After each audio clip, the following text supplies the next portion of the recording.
Mahigit 2.3 milyong halaga ng shabu ang nakumpiska ng Bataan PNP at arestado ang dalawang sospek matapos ang buy-bust operation sa Sitio de Mapalagay, Barangay Mount View, Maribeles, Bataan. Ayon sa inilabas na ulat ng Bataan PNP, tinatayang 2,380,000 halaga ng shabu, kabilang ang buy-bust money at nakumpiska din sa mga kalabosong sospek ang isang kalibre 45 na baril na may kasamang 2 bala.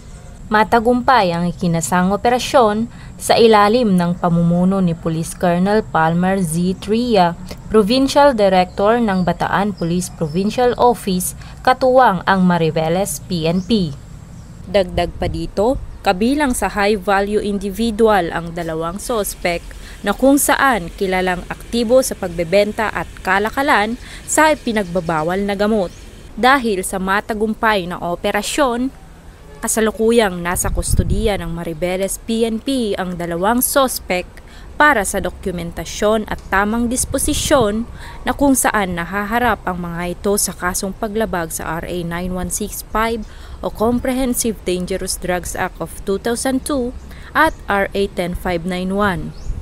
Ang Bataan PNP ay nakatuon sa pagtiyak sa kaligtasan at seguridad ng komunidad at magpapatuloy sa pakikipagtulungan sa iba pang mga ahensya upang makamit at mabawasan ang talamak na pagbebenta ng ilegal na droga sa kanilang probinsya.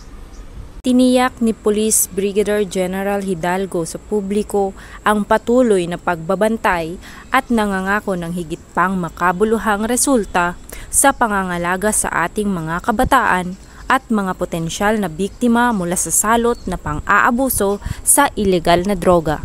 Mula dito sa gitnang Luzon, ako ang inyong PNN correspondent, Patrolwoman Nikki Lyra Barbero, alagad ng batas, tagataguyod ng Balitang Pulis.